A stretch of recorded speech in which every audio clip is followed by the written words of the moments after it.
मन को शांत करने का दिव्य मार्ग श्री कृष्ण की वाणी में। जब जीवन में अशांति बढ़ जाती है, जब मन हर समय इधर उधर भागता रहता है, जब भीतर एक अजीब सी बेचैनी महसूस होती है, तब ऐसा लगता है जैसे जीवन में कुछ कमी है।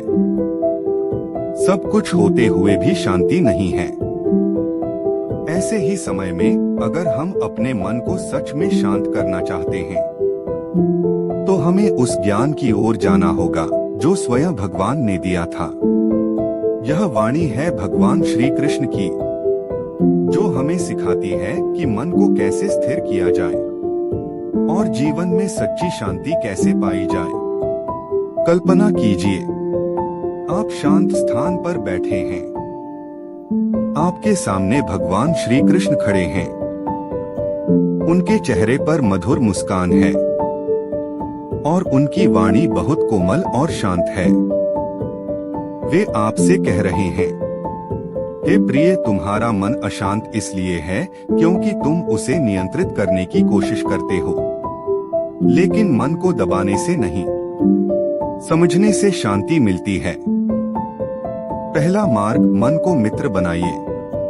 भगवान कहते हैं, मनुष्य का मन ही उसका मित्र है और मन ही उसका शत्रु भी।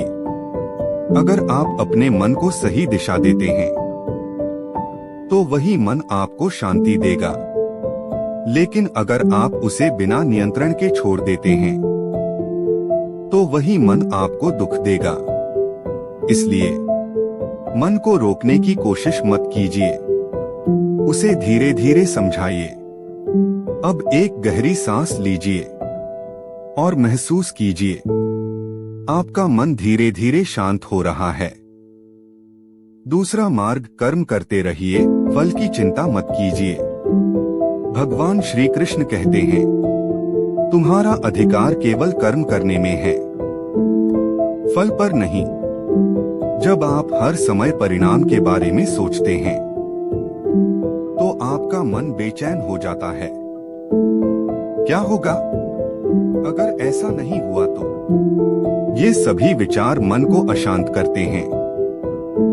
लेकिन जब आप केवल अपना कार्य करते हैं, पूरी ईमानदारी से, और फल भगवान पर छोड़ देते हैं, तब मन अपने आप शांत हो जाता है। अब अपने जीवन के किसी एक काम को याद कीजिए, जिसके बारे में आप ज्यादा सोचते हैं। धीरे से अपने मन से कहिए, मैं अपना कर्म करूंगा, फल की चिंता भगवान पर छोड़ता हूँ। तीसरा मार्ग, संभाव में रहना सीखिए। भगवान कहते हैं, सुख और दुख, लाभ और हानि, जय और पराजय, इन सभी में जो व्यक्ति समान रहता है, वही सच्चा योगी है। जीवन में हर समय सब कुछ अच्छा नहीं होगा और हर समय बुरा भी नहीं रहेगा। लेकिन अगर आपका मन हर परिस्थिति में शांत रहता है, तो वही